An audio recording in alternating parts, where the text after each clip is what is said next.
Distribuição Europa Filmes do Brasil. Versão brasileira Lip Sync, São Paulo.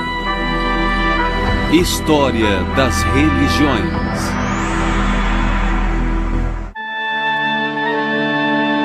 Judaísmo. Shalom, Tovah Uvracha, Chen Vachesed V'Rachmim, Aleinu V'al Kol Yisrael Amecha. Dai paz, bondade, bênçãos, benevolência, clemência e compaixão a nós e a todo o seu povo, a casa de Israel.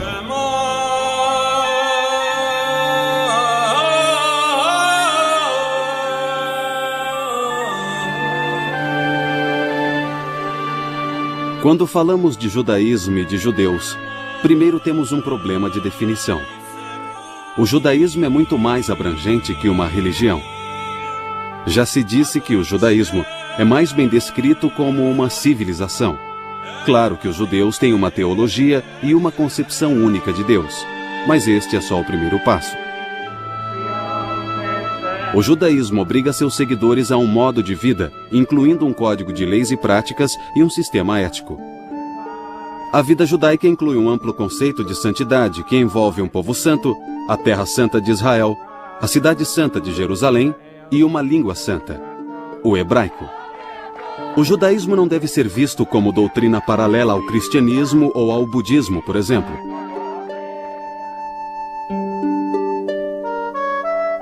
Em grande parte de sua história, o judaísmo foi um sistema amplo de teologia, leis, ética e costumes, tudo para um povo especial, com um idioma especial e uma querida terra natal. Porém, no mundo moderno, definir o que é ser judeu é particularmente complicado. O judaísmo tornou-se pluralista. Boa parte dele corresponde ao significado tradicional da palavra religião, mas uma parte não será identificada como religião aos olhos de muitos não-judeus. Ao embarcarmos nessa jornada, estejamos prontos para explorar áreas que aparentemente são componentes incomuns da religião, mas que são partes intrínsecas da tradição única do judaísmo.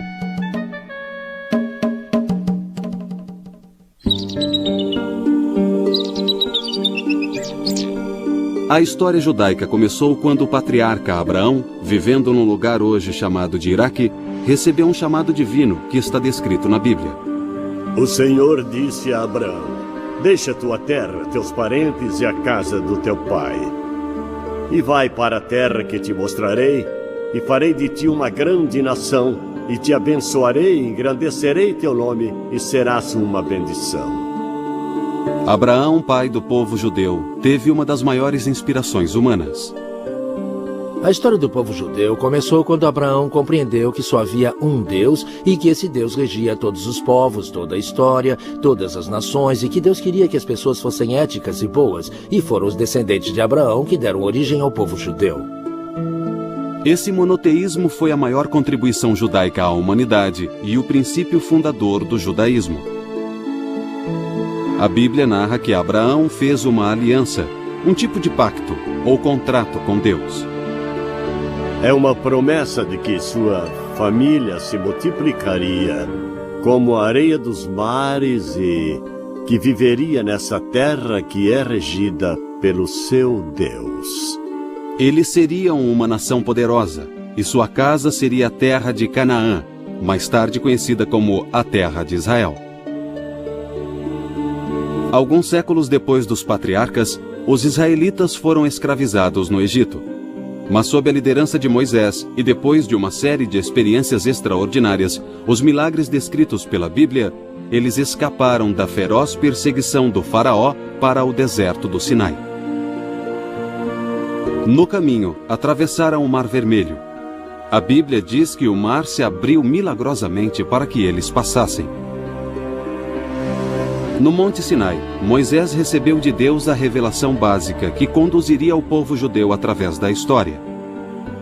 Da montanha, ele trouxe todo um código de leis e de ética, em cujo cerne estavam os 10 mandamentos. Sou o Senhor vosso Deus, que vos tirou da terra do Egito e vos livrou da escravidão. Não tereis outros deuses diante de mim. Não tomareis o nome. Provavelmente ele recebeu mais do que 10 mandamentos, mas parte da lei pode ter se desenvolvido mais tarde. Moisés pode ter estabelecido os parâmetros básicos para a lei e os detalhes foram inseridos durante a história da comunidade. Mas o que realmente distinguia Israel dos povos vizinhos, dos edomitas, moabitas e outros povos, era o seu sistema legal e o seu sistema moral, e o sistema religioso, a crença em um único Deus. Isso os distinguia dos outros povos da região. Não cobiçarás. O Código Mosaico é conhecido como Torá. Torá significa instrução. Pode ser sinônimo de lei. Pode ser. Às vezes, num sentido bem específico, Torá se refere aos primeiros 5 livros da Bíblia hebraica. Depois de 40 anos vagando no deserto do Sinai, as 12 tribos dos filhos de Israel chegaram à Terra Prometida e a conquistaram. Levou tempo para se estabelecerem, mas tornaram-se um reino unido regido primeiro por Saul. O sucessor de Saul, Davi, fez de Jerusalém sua capital. Ele criou um Israel forte e unido que os judeus nunca esqueceram e que ansiaram por recriar. O sucessor de Davi, Salomão, construiu o Templo de Jerusalém em cerca de 960 a.C. Esse templo foi o foco do culto israelita, que, em termos acadêmicos, significa um sistema religioso de adoração ou ritual. O culto israelita tinha como centro um sistema sacrificial. Foi centralizado por Moisés num santuário portátil que seria carregado pelo deserto do Sinai. Esse santuário receberia um foco permanente no templo construído pelo rei Salomão em Jerusalém. A terra prometida de Israel era vista como Terra Santa. Com o rei Davi, Jerusalém virou capital e tornou-se a cidade santa. O rei Salomão construiu o templo. Uma santidade especial passou a ser atribuída a este local, vista como a morada de Deus na terra.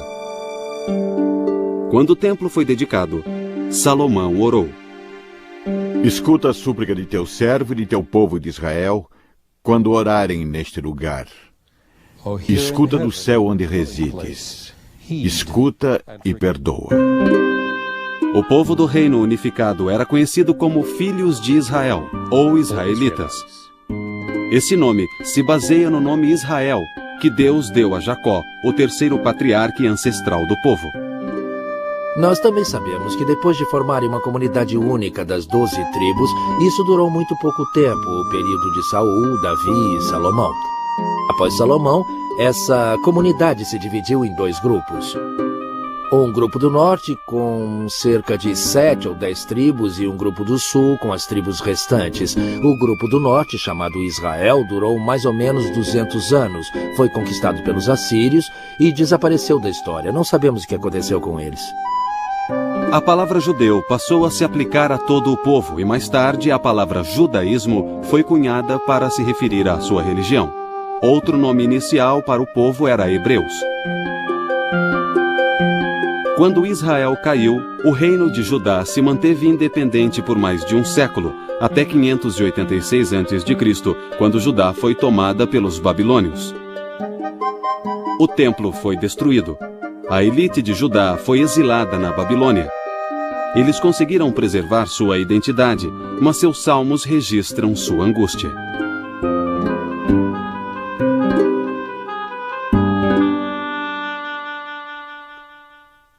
Nos canais da Babilônia, sentamos e choramos com saudade de Sião. Nos salgueiros que ali estavam, penduramos nossas harpas. Lá, os que nos exilaram pediam canções. Nossos raptores queriam alegria.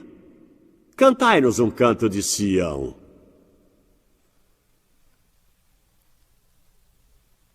Como poderíamos cantar um canto do Senhor numa terra estrangeira?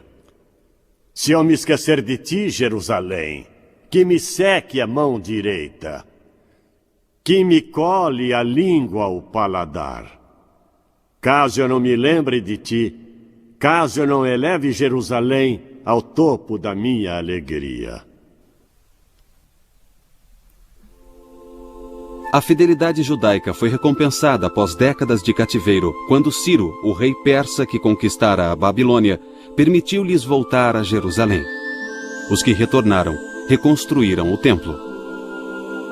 Quando os sobreviventes do exílio na Babilônia voltaram e reconstruíram no final do século VI a.C., eles fizeram o que chamamos de Segundo Templo. Esse templo sobreviveu ao longo do período romano.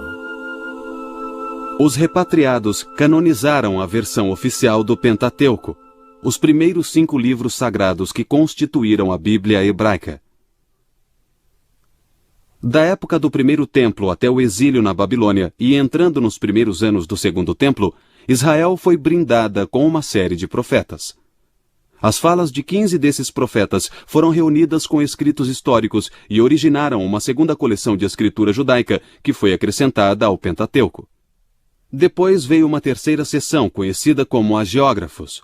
Era uma coleção de escritos literários e históricos adicionais. As 3 partes juntas formam a Bíblia dos Judeus, que provou ser um dos documentos mais influentes da civilização mundial. O segundo templo foi reconstruído por volta de 520 a.C. Ele continuaria em pé por mais 6 séculos. Em boa parte desse tempo, os judeus não tiveram soberania absoluta. Eles viveram em 516 a.C. até a destruição do segundo templo em 70 d.C.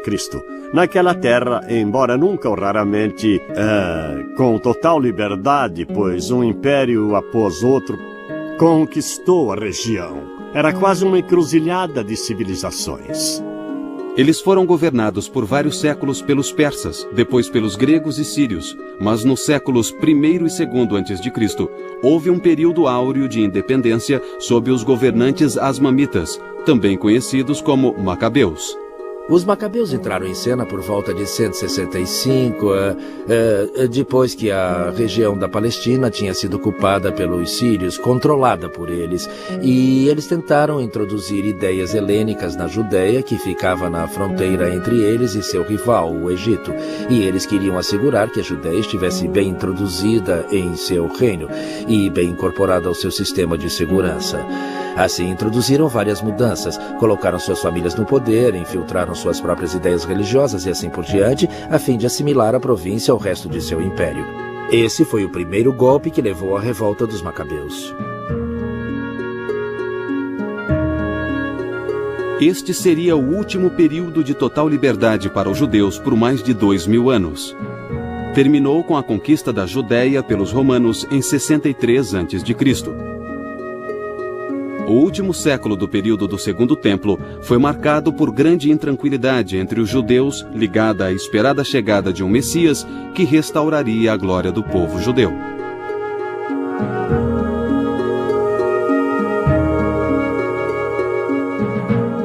A maior crise do judaísmo deu-se em 70 d.C. Os judeus da Palestina se rebelaram contra o governo romano. Depois de 4 anos de guerras, incluindo o cerco de Jerusalém, a rebelião foi reprimida. Jerusalém e seu templo foram destruídos. Isso marcou o final da independência judaica. Os romanos deportaram levas de judeus de sua terra, dando início ao que os judeus chamaram de seu exílio, que duraria quase 19 séculos.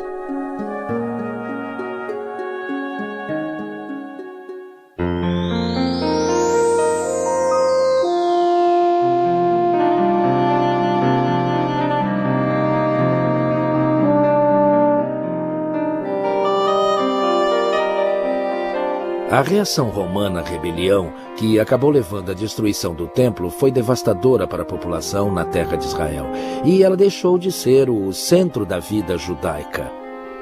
Os cetros se moveram de lá e a Judéia estava devastada, desabitada, o templo estava destruído, outras áreas tiveram que apanhar os cacos depois disso. Por exemplo, os judeus que ficaram na Babilônia depois do exílio fundaram uma comunidade judaica babilônica que durou 20 séculos. Os judeus conseguiram manter um sentido de comunidade. Em Sura, em Pumpadita, na Babilônia, em Alexandria, no Egito, em Roma, na Grécia, havia comunidades judaicas que se colocavam à parte da comunidade maior para que pudessem viver segundo suas leis e seguir suas próprias tradições. Em vez do templo, o cerne do judaísmo passou a ser a sinagoga. Durante séculos, os judeus visitaram o Templo de Jerusalém sempre que possível, em uma das festas de peregrinação: Páscoa, Pentecostes e Tabernáculo. Mas isso se tornou cada vez mais difícil com a extensão da diáspora judaica. Era necessário um local para a devoção comunitária. Com isso surgiram as sinagogas. A sinagoga era um conceito revolucionário numa época em que os templos pagãos eram tidos como a moradia física das divindades, em que a veneração se expressava através do sacrifício e em que os santuários só eram acessíveis à casta dos sacerdotes. Além da lei ditada a Moisés no Sinai, Deus teria dado a Moisés outras instruções orais. Elas foram transmitidas oralmente de uma geração à outra e continuamente expandidas, de modo que no século I depois de Cristo, essa tradição oral atingira enormes proporções. Um dos mais antigos escritos rabínicos que temos é a Mishnah. Provavelmente foi editada entre 200 e 250 depois de Cristo. Foi a primeira tentativa de explicar como utilizar a Bíblia, suas leis e regras na vida cotidiana no mundo romano. A compilação seguinte mais importante foi o Talmud. O Talmud ganhou a forma que hoje conhecemos por volta de 550 ou 600 depois de Cristo, cerca de 400 anos depois da Mishnah. É uma série de discussões, casos, precedentes de como interpretar e aplicar o entendimento da Mishnah sobre a lei bíblica a novas situações. O Talmud é uma obra enorme, com cerca de 3 milhões de palavras. É uma biblioteca completa, contendo um código vasto e detalhado que cobre toda a gama da vida civil e religiosa. Também contém assuntos mais leves, incluindo anedotas e lendas. Não parece ter implicações religiosas, mas sim implicações jurídicas. Isso não tem nada a ver com religião. Tem sim, pois significa que as relações entre as pessoas não serão baseadas no poder do mais forte sobre o mais fraco. Ao invés disso, serão baseadas num princípio do que é certo ou errado, conforme enunciado no resto da Bíblia. Tudo englobado, de modo geral, no não roubarás. Se não é seu, não pegue. Foi através da Torá, do Talmud e do nosso livro de orações que a comunidade judaica, onde quer que tenha existido, conseguiu se manter enquanto comunidade. Nos primeiros séculos depois de Cristo, a dispersão judaica alcançara a Arábia ao sul, a Armênia e a Pérsia ao leste e o Oceano Atlântico a oeste. Os judeus também seguiram no rastro dos exércitos romanos até o norte da Europa, onde formaram novas comunidades. Mas o triunfo do cristianismo foi uma tragédia para os judeus. A ascensão do cristianismo no século IV mudou a situação social e política dos judeus no que restou do Império Romano. Com a queda do Império Romano, a Igreja tornou-se a instituição que sobreviveu e se tornou o governo de facto que substituiu o Império Romano. Os imperadores bizantinos introduziram leis antijudaicas, que foram a base durante séculos de terríveis perseguições. Essas leis visavam isolar e humilhar os judeus e tornar ilegal sua ligação próxima com a sociedade cristã. Com o passar dos séculos, a Igreja criou leis cada vez mais duras contra os judeus. Eles eram marcados como párias e sofreram constantes discriminações. Os judeus eram obrigados a usar trajes ou insígnias especiais. Estavam sujeitos a ataques, expulsões e massacres.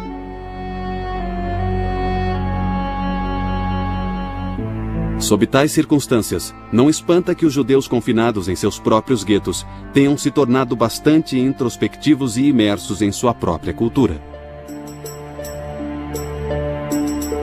Mas houve exceções em algumas épocas e lugares. Os judeus também participaram do Renascimento italiano com contribuições na ciência, literatura, filosofia, música e até na dança. Porém, de modo geral, a perseguição continuou.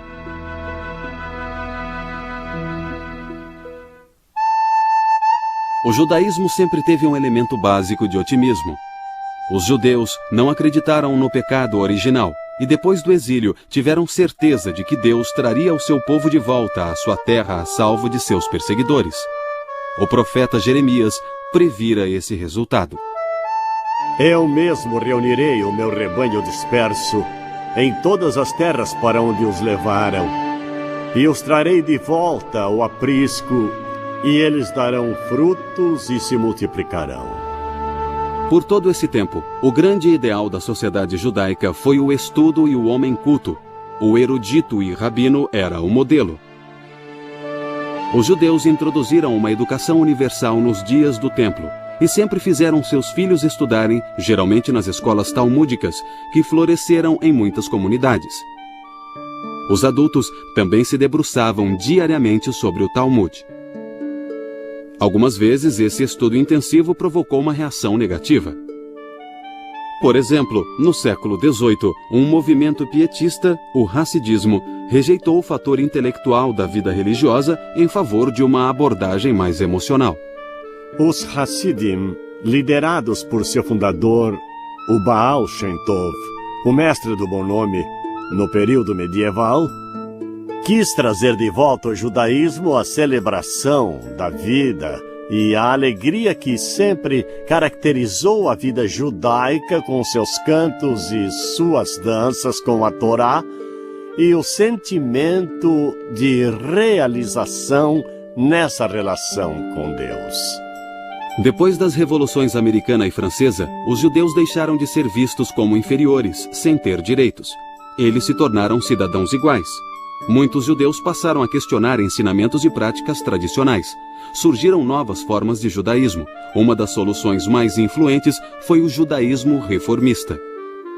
A reforma se deu no início do século XIX e, sob o impacto da interpretação bíblica moderna, determinou que eles não mais acreditassem que Deus dera a Torá completa e acabada no Sinai, mas que ela fora escrita por muitos homens ao longo dos séculos. Portanto, ela não foi dada por Deus, mas inspirada por ele. O judaísmo rabínico tradicional passou a ser chamado de ortodoxo para distingui-lo do judaísmo reformista. Embora os judeus sempre soubessem no que acreditavam, eles levaram milhares de anos para organizar sua teologia e credo de modo sistemático. Ao contrário do cristianismo, o judaísmo nunca teve um dogma oficial estipulado pelas autoridades. É verdade que a Bíblia está cheia de enunciados fundamentais do credo judaico, mas eles estão dispersos. A frase mais crucial aparece no Deuteronômio. Shema Yisrael, Hashem Elokeinu, Hashem Echad. Escuta, ó Israel, o Senhor nosso Deus. O Senhor é um só. Essa frase afirma o monoteísmo e também a submissão do povo a um só Deus.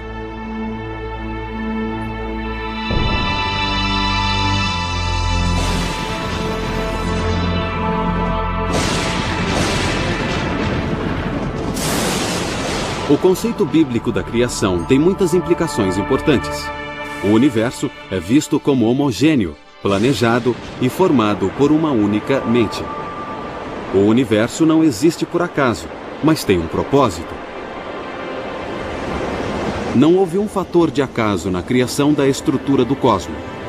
Cada detalhe foi divinamente planejado. Deus não se aposentou após a criação, mas continua envolvido em todos os assuntos do universo, emergindo como o Deus da história. A providência divina continuamente assegura a existência do mundo que ele poderia destruir do mesmo modo como o criou. O ser humano feito à imagem de Deus é o ápice e o propósito da criação. Deus, uma imagem?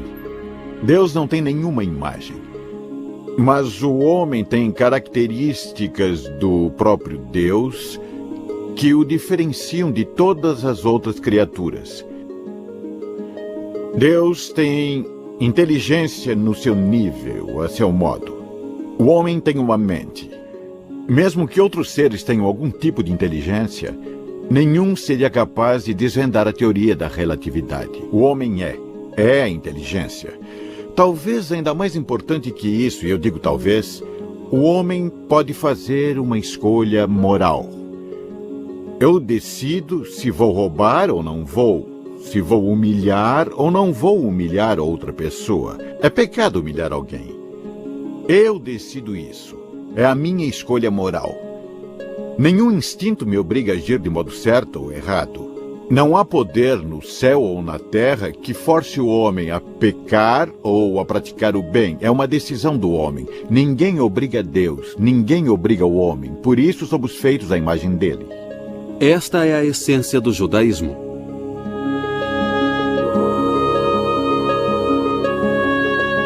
Os judeus antigos acreditavam que se seguissem a lei mosaica, estariam fazendo a vontade de Deus, e que Deus estaria ao seu lado. Na tradição judaica, os homens iam à sinagoga 3 vezes ao dia para orar e para manter um sentido de comunidade. Os rabinos exigiam um limite, um número mínimo de 10 homens reunidos para a prece, a fim de terem uma experiência completa. Isto era muito importante, que eles dependessem uns dos outros para manter essa relação de veneração com Deus. O nosso livro de orações foi composto há cerca de 25 séculos. Eles examinaram a Bíblia e encontraram expressões que são adequadas à oração. Em um lugar diz, cura-me, Senhor, e eu serei curado. Bom, aí está, é uma frase maravilhosa. Eles fizeram uma única modificação. Não cura-me, mas cura-nos. Não eu serei curado, mas nós seremos curados. Essa ideia cria a dependência. Uma comunidade fica para sempre, ela continua indefinidamente. Os indivíduos são substituídos, mas a comunidade segue existindo. A comunidade tem responsabilidade para com todos dentro dela. A sinagoga tradicional era o centro da atividade comunitária. Ali, o judeu vivia boa parte da vida, sonhava e comungava com Deus e com seu vizinho. A sinagoga é o foco da comunidade para os judeus. A sinagoga é essencialmente, na nossa tradição, uma casa de veneração, uma casa de estudos e uma casa de companheirismo. São esses 3 aspectos da vida da sinagoga que unem a comunidade e a mantêm unida. Anochi Adonai Elohecha, asher hotzeicha me'eretz Mitzrayim mibeit avadim.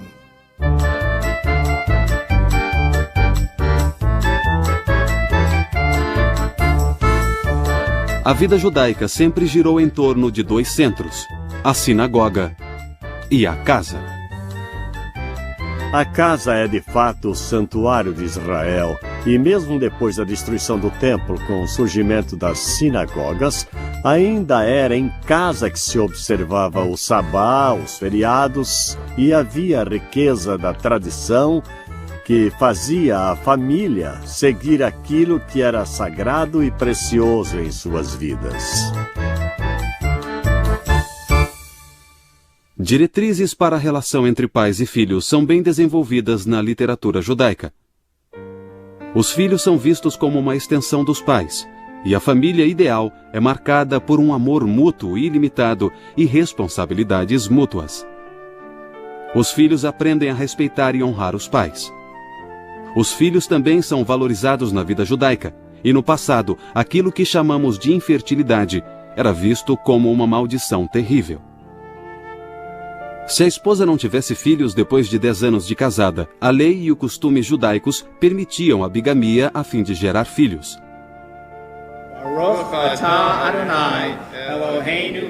A vida judaica adquire um significado e um ritmo especiais com sua enorme variedade de festas, festividades e eventos em família.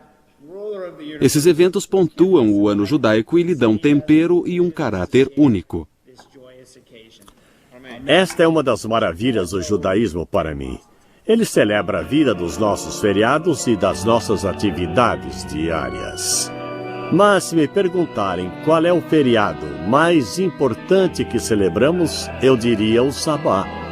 No Sabá, uma vez por semana, o judeu se dedica à sua família, à sua comunidade e a seu Deus. Nesse dia, você se afasta das preocupações e tarefas que o afligem durante os 6 dias da semana. É uma ocasião em que a família se reúne. Há uma refeição especial na sexta-feira à noite. A família relaxa ao redor da mesa de jantar e canta canções de sabá.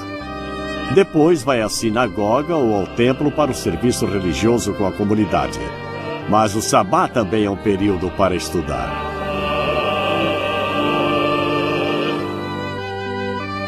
As 3 festividades, a Páscoa, a Festa das Semanas e a Festa das Tendas ou Tabernáculo, continuam a ocorrer na sinagoga e em casa. Estas seguem sendo ocasiões alegres. A primeira dessas 3 festas é a festividade pascal da primavera. Em tempos antigos, a Páscoa marcava o início da colheita da cevada. Também era o aniversário do êxodo do Egito. Antigamente, os peregrinos de Jerusalém na Páscoa sacrificavam e comiam o cordeiro pascal em agradecimento por esses eventos. A última ceia de Jesus é geralmente vista como uma refeição de Páscoa. A festividade da Páscoa dura uma semana e, em memória das dificuldades dos ancestrais, os judeus só podem comer pão não fermentado na forma de bolachas. A Festa das Semanas ocorre 50 dias depois da Páscoa. Na época do templo, essa festividade agrícola celebrava os primeiros frutos do início do verão, e o peregrino trazia uma oferenda da colheita do trigo ao templo. Essa festa cai na data tradicionalmente associada à entrega da Torá a Moisés, no Monte Sinai. Por isso, também é conhecida como a Festa da Entrega da Lei. A terceira principal festividade de peregrinação ocorre no outono, depois da colheita. É chamada de Festa das Tendas ou Festa do Tabernáculo. Era a mais alegre das 3 festividades. Seu simbolismo histórico é a comemoração dos 40 anos de andanças dos filhos de Israel pelo deserto. Naquele tempo, os israelitas viviam em tendas ou tabernáculos. Os judeus, durante a festividade, vivem em tendas, nos jardins, terraços ou telhados das casas.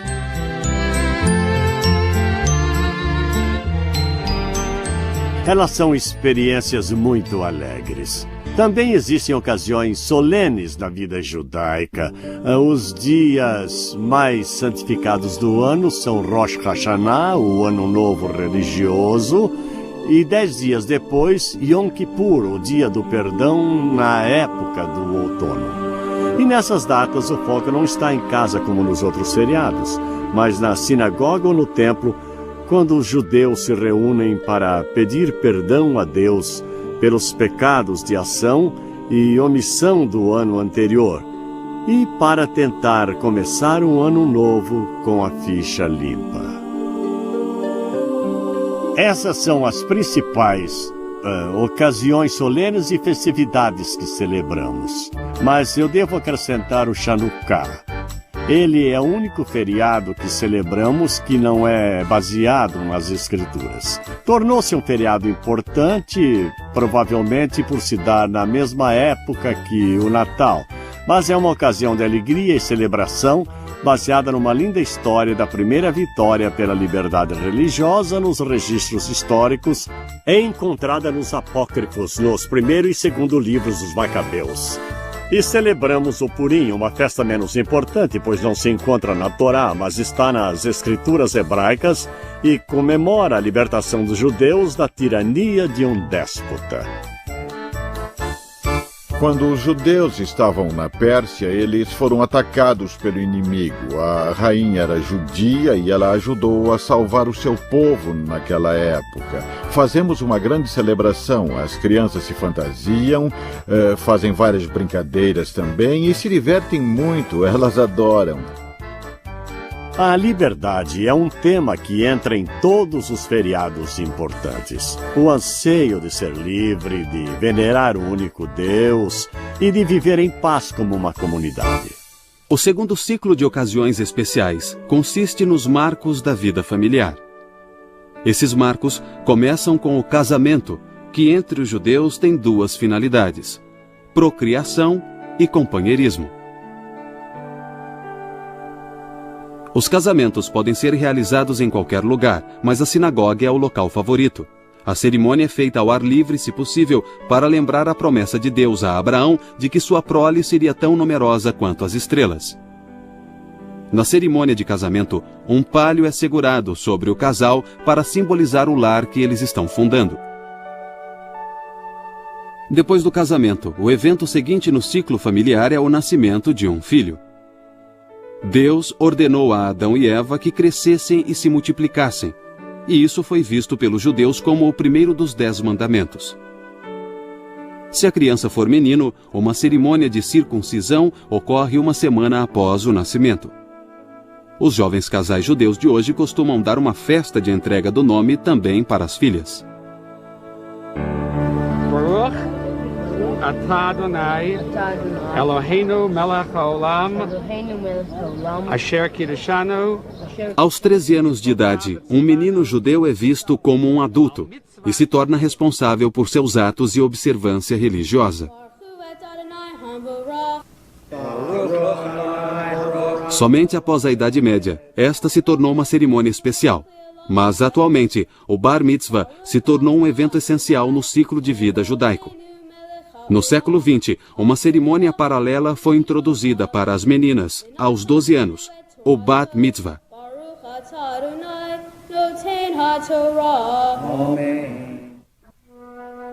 As leis judaicas para o velório são detalhadas. O enterro deve ocorrer o mais rápido possível, uma prática que reflete a origem do judaísmo num clima quente.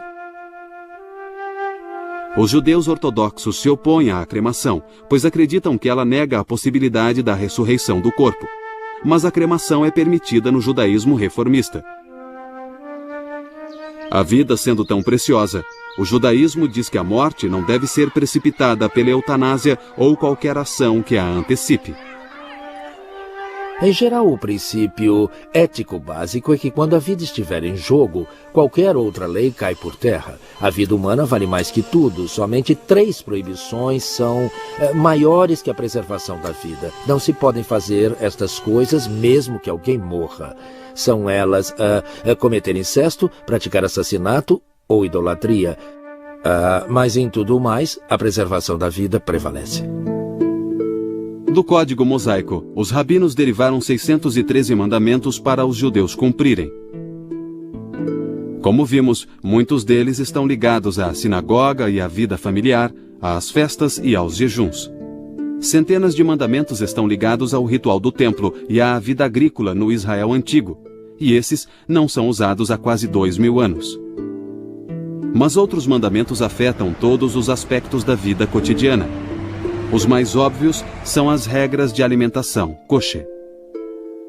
Muitos animais são totalmente vetados, incluindo crustáceos e carne de porco. Há regras básicas para o ritual do abate dos animais para assegurar uma morte rápida e humana. Outras regras prescrevem, como extrair o sangue que é visto como sede da vida. Os rabinos também derivaram da Bíblia o veto de comer laticínios junto com carnes.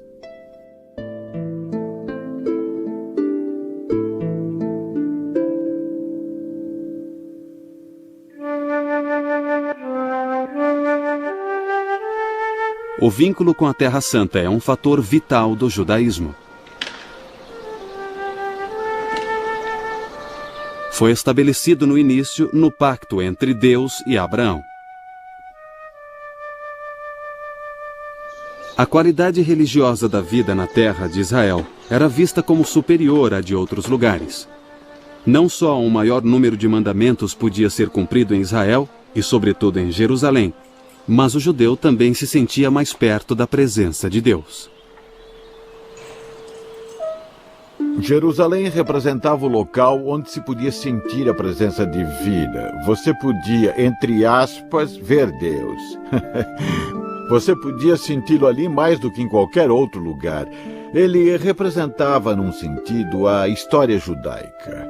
O rei Davi, o rei Salomão, um tempo maravilhoso.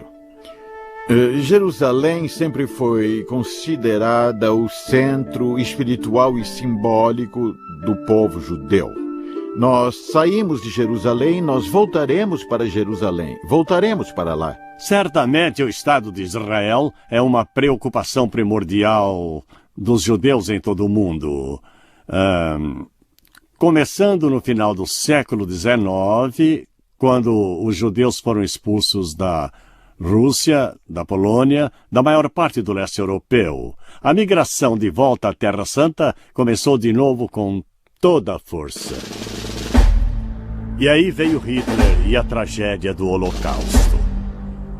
Parte da tragédia é que os judeus, que talvez tenham escapado da tirania nazista, não tinham para onde ir.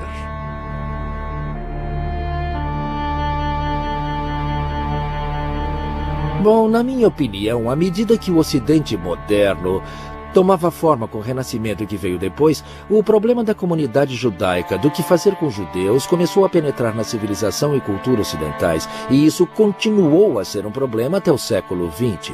Os Estados Unidos hoje, por exemplo, em algumas regiões os judeus eram interditados até poucos anos. Pela mesma razão que os alemães nazistas mataram 6 milhões de judeus, pela única razão de serem judeus. Éramos odiados na Rússia só por sermos uma minoria e por sermos judeus. Em 1918, houve pogroms de judeus. Bandos invadiram nossa cidade e mataram, num só dia, mais de 500 pessoas. Buscavam, sobretudo, os homens. Isso foi em 1918, eu já tinha 13 anos. Ainda me lembro dessas atrocidades. Os homens jaziam nas ruas e 2 dias depois nos deram permissão para finalmente enterrá-los adequadamente. O Holocausto foi pior que qualquer outra perseguição já existente, mas teve continuidade com a ideia da segregação, dos guetos, o uso de insígnias especiais para identificar os judeus, restrições à atividade econômica. Nada disso foi original. Tudo isso teve raízes muito cedo no Ocidente. O problema dos judeus estava imbuído no Ocidente e continuou a modelar os eventos por centenas de anos até o nosso século. As igrejas ocidentais se horrorizaram ao perceber que o antissemitismo tradicional entre os cristãos e os estereótipos antissemitas criados ao longo dos anos contribuíram para uma atmosfera em que um holocausto era possível. As igrejas cristãs condenaram todas as formas de antissemitismo e logo se desenvolveu um diálogo entre judeus e cristãos. No século passado, o conceito do retorno a Sião foi transformado pelo movimento político sionista e culminou na criação do Estado de Israel em 1948. É histórico. Nós não tínhamos um país até 1948. Em 1948, finalmente recuperamos o nosso país.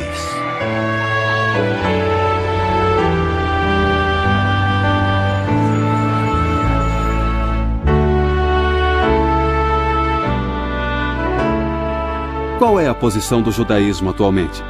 Bem, é intensamente pluralista. Hoje, há cerca de 12 milhões de judeus no mundo, cerca de 6 milhões nos Estados Unidos e 4 milhões em Israel. Estas duas comunidades são os polos gêmeos em volta dos quais giram a vida e a cultura religiosa judaica. No começo do século XX, um escritor franco-judeu, Edmond Flenck, tinha vínculos tênues com o judaísmo. Então, sob o impacto do antissemitismo francês, ele se tornou um judeu comprometido. Ele escreveu um credo que expressa lindamente a visão judaica moderna. Sou um judeu, pois tendo nascido do povo judeu e o recuperado, meu desejo é que vivam depois de mim, mais vivos do que em mim. Sou um judeu, pois a fé judaica não exige de mim nenhuma resignação mental. Sou um judeu, pois a fé judaica exige de mim toda a devoção do meu coração. Sou um judeu, pois em todo lugar onde o sofrimento chora, o judeu chora. Sou um judeu, pois toda vez onde o desespero impera, o judeu tem esperança. Sou um judeu, pois a palavra do judaísmo é a mais antiga e mais nova. Sou um judeu, pois a promessa do judaísmo é uma promessa universal. Sou um judeu, pois para os judeus o mundo ainda não está terminado. Os homens o estão terminando. Sou um judeu, pois para os judeus o homem não é criado, os homens o estão criando.